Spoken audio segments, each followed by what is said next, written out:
అది April 15, 2014 south Korea. 476 మంది passengers, అందులో 325 మంది స్కూల్ స్టూడెంట్స్. ద సియోల్ అనే ఫెరీ షిప్ ఇంచియోన్ సిటీ నుండి జీజు ఐలాండ్కి తన జర్నీ స్టార్ట్ చేసింది. ఇది ప్యాసింజర్స్ అండ్ కార్గోని క్యారీ చేసే షిప్. ఈ జీజు ఐలాండ్ అనేది ఒక టూరిస్ట్ ప్లేస్. సో వాళ్ళ స్కూల్ అరేంజ్ చేసిన ట్రిప్లో భాగంగా ఈ స్టూడెంట్స్ అందరూ ఈ షిప్లో ట్రావెల్ చేస్తున్నారు. అందరూ ఎంతో సంతోషంగా ఒకరినొకరు ఆట పట్టించుకుంటూ, సీ వ్యూ ఎంజాయ్ చేస్తూ, ఫొటోస్ తీసుకుంటూ, మళ్ళీ ఫ్రెండ్స్తో అలానే టైం దొరకదు అన్నట్టు ఎంతో ఆనందంగా టైం స్పెండ్ చేస్తున్నారు. కానీ వాళ్ళకి తెలీదు ఇంకొన్ని క్షణాల్లో ఈ ఆనందం అంతా ఆవి అయిపోతుందని. అప్పటి వరకు వాళ్ళతో ఉన్న ఫ్రెండ్స్ని ఇంకా ఎప్పటికీ చూడలేమని. జనరల్గా మనకి షిప్ ట్రాజడీ అనగానే గుర్తొచ్చేది టైటానిక్. అది కూడా ఏప్రిల్ 15 రోజే మునిగిపోయింది అని, ఏప్రిల్ 15, 2014 నాటికి 102 సంవత్సరాలు అయింది అని, ఇలా డేట్ ఆఫ్ కోయిన్సిడెన్స్ గురించి అందులో కొందరు స్టూడెంట్స్ మాట్లాడుకుంటున్నారు. ద నెక్స్ట్ డే ఏప్రిల్ 16, సమయం ఉదయం 8:48. సియోల్ షిప్ ఇంకా సేపట్లో జెందో అనే ఐలాండ్ని రీచ్ అవ్వబోతుంది అనగా ఎవ్వరూ ఊహించని విధంగా షిప్ లెఫ్ట్ సైడ్కి ఒరిగిపోయింది. బేస్మెంట్లో ఏవో ఉరుములతో కూడిన శబ్దాలు స్టార్ట్ అయ్యాయి. 112 సంవత్సరాల క్రితం ఏప్రిల్ 15, 1912లో టైటానిక్ ట్రాజడీ ఎలా అయితే ఒక గుర్తుండిపోయే ట్రాజడీగా మిగిలిపోయిందో, సరిగ్గా అదే తరహాలో ఏప్రిల్ 16, 2014 కొరియా చరిత్రలో ఒక మర్చిపోలేని రోజు. ఈ ఇన్సిడెంట్ జరిగి 10 సంవత్సరాలు గడిచినా కూడా ఇప్పటికీ సియోల్ ఫెర్రీ షిప్ ఇన్సిడెంట్ గురించి కొరియాలో ఎవరిని అడిగినా దుఃఖంతో చెప్తారు. కాపాడుకునే అవకాశం ఉన్నా కూడా కాపాడుకోలేదు అనే బాధ వారిలో కనిపిస్తుంది. సో ఇప్పుడు ఈ ఇన్సిడెంట్ గురించి అసలు ఎలా జరిగింది, అంతమంది ప్యాసింజర్ని కాపాడుకునే అవకాశం ఉన్నా కూడా ఎందుకు కాపాడుకోలేదు, ఈ ఇన్సిడెంట్ తర్వాత కొరియా గవర్నమెంట్ ఎలాంటి కాన్సిక్వెన్సెస్ని ఫేస్ చేసింది, అసలు సియోల్ షిప్ స్టోరీ ఏంటి అని ఈ వీడియోలో చూద్దాం. Hello viewers, this is Kranthi. Welcome to my channel Kranthi's insights.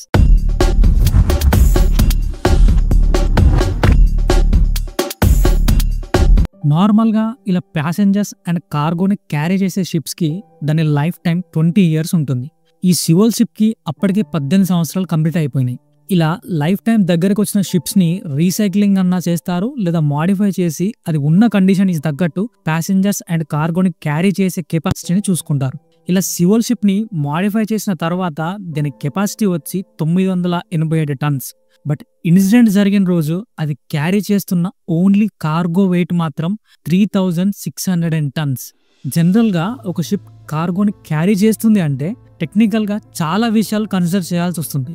Current weather conditions, దాని స్పీడ్, కరెంట్ సీ వేవ్స్, ఇలాంటి అన్ని ఇంచ్ బై ఇంచ్ మానిటర్ చేయాలి. అలాంటిది 476 మంది ప్యాసింజర్స్ కాకుండానే కెపాసిటీ కంటే ఆల్మోస్ట్ 3 times ఎక్కువ కెపాసిటీని క్యారీ చేస్తుందంటే ఇంకెంత జాగ్రత్తగా ఉండాలి, ఎన్ని సేఫ్టీ ప్రికాషన్స్ ఫాలో అవ్వాలి. బట్ ఈ సియోల్ షిప్ మ్యాటర్లో అలాంటివి ఏవీ ఫాలో అవ్వలేదు. బట్ షిప్ కెప్టెన్ అయిన పెద్ద మనిషి 65 సంవత్సరాల లీ జూన్ సోక్ హ్యాపీగా తన క్యాబిన్లో రెస్ట్ తీసుకుంటున్నాడు. కెప్టెన్ రెస్ట్ తీసుకున్నాడంటే ఇంకా డ్యూటీలో ఎవరు ఉంటారో, తన ఫెలో కెప్టెన్ అయిన 55 సంవత్సరాల హెల్స్మన్ ఓయంగ్ సోక్, ఇంకా తనతో పాటు 26 సంవత్సరాలున్న పార్క్ హ్యాన్ క్యోల్ అనే లేడీస్ సేఫ్టీ ఎక్విప్మెంట్ ఇన్ఛార్జ్గా ఉంది. ఇందులో ట్విస్ట్ ఏంటంటే వీళ్ళిద్దరికీ షిప్ సేలింగ్లో 6 months ఎక్స్పీరియన్స్ కూడా లేదు. గట్టిగా చెప్పాలంటే షిప్ని ఎలా నడపాలో నేర్చుకుంటున్నారు. ఇక్కడ 55 సంవత్సరాల హెల్స్మన్ వర్క్ ఏంటంటే పార్క్ ఇచ్చే ఇన్స్ట్రక్షన్స్తో షిప్ స్టీరింగ్ని హ్యాండిల్ చేయడం. ఇన్సిడెంట్ జరిగిన రోజు పార్క్ మానిటర్ చేసినప్పుడు షిప్ 18 knots స్పీడ్ అంటే 33 km స్పీడ్స్తో వెళ్తుంది. అండ్ రాడార్లో షిప్ డైరెక్షన్ని చేంజ్ చేసుకోమని ఇండికేట్ చూపిస్తుంది.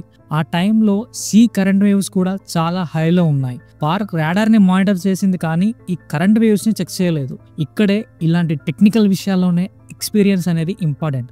ఈ లోపమే కొరియా చరిత్రలోనే ఒక భయంకర సంఘటన జరగడానికి దారితీసింది. సరిగ్గా సమయం ఉదయం 8:48 అవుతుంది. పార్క్ షిప్ని 135 to 140 degreesకి టర్న్ చేయమని స్టీరింగ్ని ఆపరేట్ చేస్తున్న హెల్స్మన్కి ఇన్స్ట్రక్ట్ చేసింది. పార్క్ చెప్పినట్టుగా హెల్స్మన్ షిప్ స్టీరింగ్ని 140 degreesకి తిప్పాడు.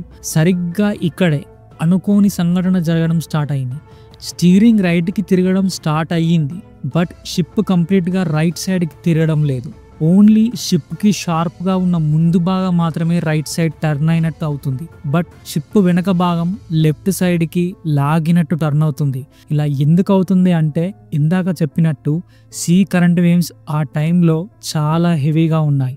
అవి షిప్ని లెఫ్ట్కి లాగుతున్నాయి. అందుకే ఆ ఫోర్స్కి షిప్ కంప్లీట్గా రైట్కి టర్న్ అవ్వడం లేదు. అంతే, స్టీరింగ్ ఆపరేట్ చేస్తున్న హెల్స్మెన్కి ఏం చేయాలో అర్థం కాలేదు. షిప్ ఇలాగే లెఫ్ట్కి టర్న్ అయితే మునిగిపోతుంది అన్న విషయం అర్థమైంది. ఏం చేయాలో చెప్పు అని పార్క్ మీద అరుస్తున్నాడు.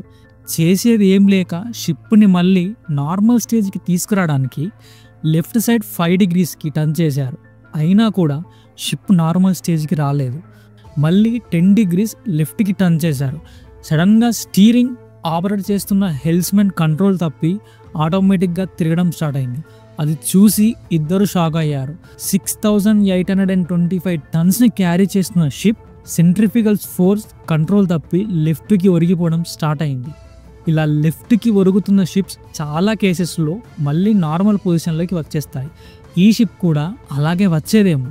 బట్ బేస్మెంట్లో ఈ షిప్ క్యారీ చేస్తున్న కెపాసిటీకి మించిన కార్గోకి టై చేసిన చైన్స్ బ్రేక్ అవ్వడం వల్ల ఆల్రెడీ లెఫ్ట్కి టర్న్ అవుతున్న షిప్ని చైన్స్ తెగి అంత వెయిట్ ఉన్న cargo left side of the షిప్ని బలంగా హిట్ చేయడం వల్ల షిప్ లెఫ్ట్కి ఒరిగిపోయింది.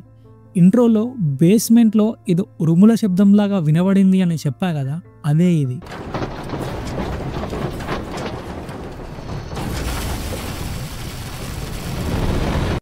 కార్గో షిప్ సైడ్స్ని ఫోర్స్గా హిట్ చేయడం వల్ల వచ్చిన సౌండ్స్ అవి. అప్పటికే ఏం చేయాలో అర్థం అవ్వక స్టీరింగ్ని ఆపరేట్ చేస్తున్న హెల్స్మెన్ వెళ్ళి ఇంజన్ టోటల్గా ఆఫ్ చేశాడు. ఇప్పుడు మన పెద్ద మనిషి షిప్ కెప్టెన్ మెల్లగా క్యాబిన్ నుండి బయటకు వచ్చి బేస్మెంట్కి వెళ్ళి చూశాడు. కార్గో షిప్ సైడ్ని హిట్ చేయడం వల్ల విండోస్ బ్రేక్ అయ్యి బేస్మెంట్లోకి వాటర్ రావడం స్టార్ట్ అయింది. ప్యాసింజర్స్ ఉన్న షిప్ ఏరియాలోకి కూడా నెమ్మదిగా వాటర్ రావడం గమనించాడు. ఇదంతా చూసి షాక్ అయ్యి అప్పటికే షిప్లోకి వాటర్ రావడం గమనించి ప్యాసింజర్స్ గట్టిగా అరుస్తున్నారు.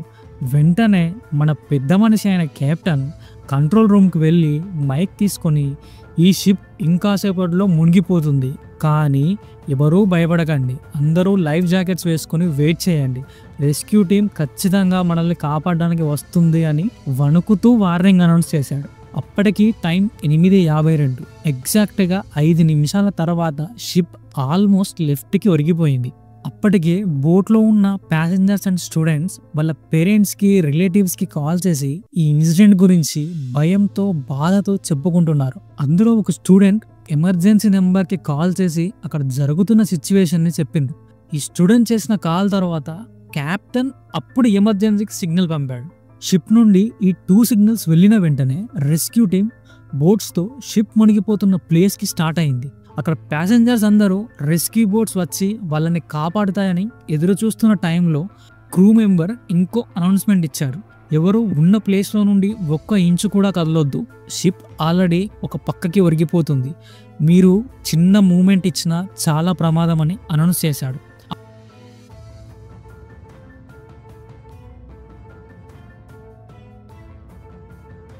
ఆ అనౌన్స్మెంట్ విని స్టూడెంట్లో ఒకరు తన ఫ్రెండ్తో ఇలా అందంట, సేమ్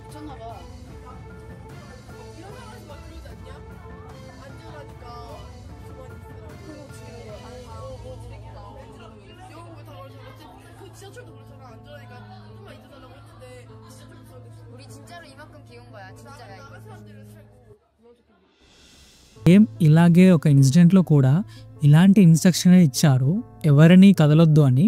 బట్ ఆ ఇన్సిడెంట్లో ఇన్స్ట్రక్షన్స్ ఫాలో అవ్వని వాళ్ళే బ్రతికి బయటపడ్డారు, ఇన్స్ట్రక్షన్స్ ఫాలో అయిన వాళ్ళు చనిపోయారు అని వాళ్ళ ఫ్రెండ్స్తో డిస్కస్ చేస్తుంది. ఆ స్టూడెంట్ చెప్పింది 100% కరెక్ట్.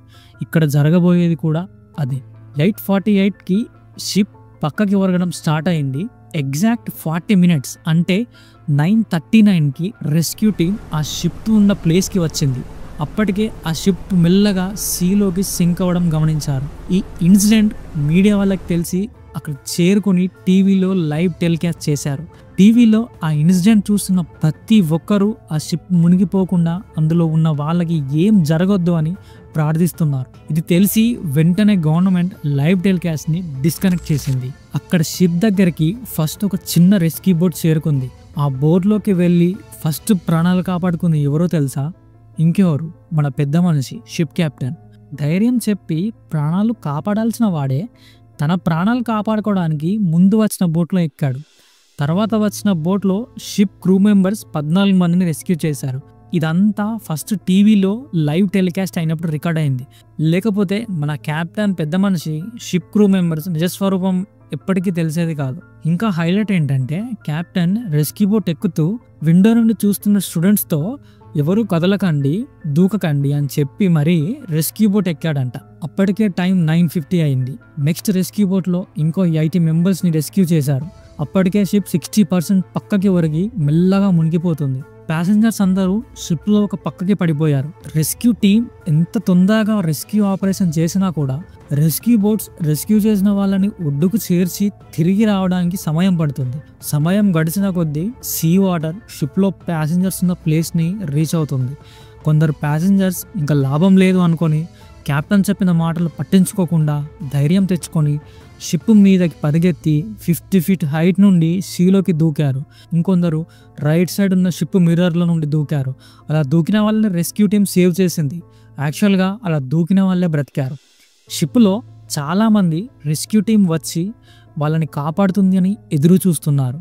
బట్ వాళ్ళకి తెలియని నిజమేంటంటే షిప్ ఇంకొన్ని క్షణాల్లో మునిగిపోతుందని. టైం 10:21. ఎగ్జాక్ట్గా 1 hour 30 minutes అవుతుంది షిప్ మునగడం స్టార్ట్ అయ్యి. అప్పటికి 172 మంది ప్యాసింజర్స్ని రెస్క్యూ చేశారు. ఇంకో 10 minutesలో షిప్ కంప్లీట్గా మునిగిపోతుందని తెలియక 304 మంది ప్యాసింజర్స్ ఇంకా రెస్క్యూ టీం వచ్చి కాపాడుతుంది అని ఒక చిన్న హోప్తో ఎదురు చూస్తున్నారు. షిప్ లెఫ్ట్ సైడ్కి కంప్లీట్గా సీలో మునిగిపోయింది. ఇప్పుడు లోపల ఉన్న వాళ్ళు ట్రై చేసినా బయటికి రాలేరు. బయట ఉన్న రెస్క్యూ టీం లోపలికి వెళ్ళలేదు. ఇప్పుడు వాళ్ళని కాపాడాలి అంటే సీలోకి దూకి షిప్ ఎంట్రన్స్ అండ్ ఎగ్జిట్ ద్వారా వెళ్ళడం మాత్రమే పాసిబుల్ అవుతుంది. అది కూడా ఎక్స్పీరియన్స్డ్ డైవర్స్ మాత్రమే చేయగలరు. అక్కడ ఆ ఆప్షన్ కూడా లేకుండా పోయింది. షిప్ లోపల ఉన్న వాళ్ళకి ఇక అదే తమ లైఫ్లో లాస్ట్ మినిట్ అని అర్థమైంది. వాళ్ళ పేరెంట్స్కి, రిలేటివ్స్కి కాల్ చేసి ఇక్కడ ఇంతమంది రెస్క్యూ టీం ఉన్నా కూడా మేము తప్పించుకోలేకపోతున్నాము, మేము చనిపోబోతున్నాము అని వాళ్ళ పేరెంట్స్కి కాల్ చేసి, రిలేటివ్స్కి కాల్ చేసి చెప్పుకుంటుంటే ఆ టైంలో వాళ్ళ మైండ్ సెట్, వాళ్ళ మీద ఎన్నో ఆశలు పెట్టుకున్న పేరెంట్స్ వాళ్ళ మైండ్ సెట్ ఎంత విచ్ఛిన్నమైందో కదా. టైం 10:41. 146 meters అంటే 477 feet పొడవున్న ఒక షిప్ 1:45 నిమిషాల తర్వాత సీలో మునిగిపోతుంది. మొత్తం 304 మంది ప్యాసింజర్స్ చూస్తుండగానే సజీవంగా షిప్తో పాటు మునిగిపోయారు. చుట్టూ రెస్క్యూ టీమ్స్, బోట్స్, హెలికాప్టర్స్ ఉన్నా కూడా వాళ్ళని కాపాడుకోలేకపోయారు. షిప్ మునగ్గానే ఒక పక్క టీవీలో న్యూస్ టెలికాస్ట్ అయ్యింది. 304 మందితో ఉన్న షిప్ చూస్తుండగానే మునిగిపోయింది అన్న న్యూస్ చూసి బాధపడని వాళ్ళు లేరు. ఈ న్యూస్ చూసి ఆ స్కూల్ స్టూడెంట్స్ చదువుతున్న వైస్ ప్రిన్సిపల్ తను టూర్ అరేంజ్ చేయడం వల్లనే ఇదంతా జరిగింది అనే గిల్టీతో సూసైడ్ చేసుకున్నాడు. తన తప్పు ఏం లేదు అని తెలిసిన ఆ ప్రిన్సిపల్ పడ్డ గిల్టీలో కొంచెం కూడా ఆ షిప్ కెప్టెన్కి లేకుండా పోయింది. కోర్టులో కూడా అది అనుకోకుండా జరిగిన ఒక ఇన్సిడెంట్ అని, దానికి ఎలాంటి గిల్టీ లేదని చెప్పాడు. అతనే రెస్క్యూ టైంలో సరిగ్గా రెస్పాండ్ అయ్యి తన ప్రాణాలు కాపాడుకోవాలి అని కాకుండా తను చేయాల్సిన డ్యూటీని కరెక్ట్గా చేస్తే ఇంకా ఎక్కువ మంది ప్యాసింజర్స్ని రెస్క్యూ చేసేవాళ్ళేమో. ఎక్స్పీరియన్స్ లేని వాళ్ళకి కార్గో షిప్ని నడిపే డ్యూటీని అప్పచెప్పకుండా తన డ్యూటీని తను కరెక్ట్గా చేసుంటే అసలు ఈ ఇన్సిడెంట్ జరగకపోయేదేమో. షిప్లో ఎవరిని కదలొద్దు అనే ఒక రాంగ్ కమాండ్ ఇవ్వకుండా ఉండి ఉంటే ఇంకా ఎక్కువ మంది ప్రాణాలతో బయటపడేవారేమో. ఏప్రిల్ 15, 2015 కెప్టెన్ లీ జోన్కి కోర్టు జీవిత ఖైదు శిక్షని వేసింది. మిగిలిన క్రూ మెంబర్స్కి 2 సంవత్సరాల జైలు శిక్షను విధించింది. ఈ ఇన్సిడెంట్లో 2 డైవర్స్ రెస్క్యూ టైంలో ప్రాణాలు కోల్పోయారు. ఇన్సిడెంట్ అయిన 3 yearsకి జనాలు ప్రొటెస్టులు చేస్తే సౌత్ కొరియా గవర్నమెంట్ 2017 మార్చి 23న క్రేన్ సహాయంతో 43 మీటర్ల లోతులో ఉన్న షిప్ని బయటకు తీసిద్ది. ఇప్పటికీ 299 డెడ్ బాడీస్ దొరికాయి. ఇంకా 5 బాడీస్ మిస్ అయ్యాయి. యాక్చువల్గా స్టూడెంట్ ఎవరో కానీ కరెక్ట్గా చెప్పారు. ఇలాగే జరిగిన ఇన్సిడెంట్లో ఇన్స్ట్రక్షన్స్ ఫాలో అవ్వని వాళ్ళే సర్వైవ్ అయ్యారు అని. ఇక్కడ కూడా సేమ్ అదే జరిగింది.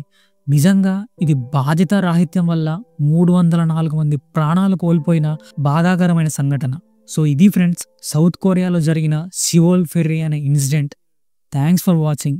ఈ వీడియో మీకు నచ్చితే please like the video and do subscribe my channel. మళ్ళీ ఇంకో ఇంట్రెస్టింగ్ వీడియోతో మళ్ళీ కలుద్దాం. బాయ్.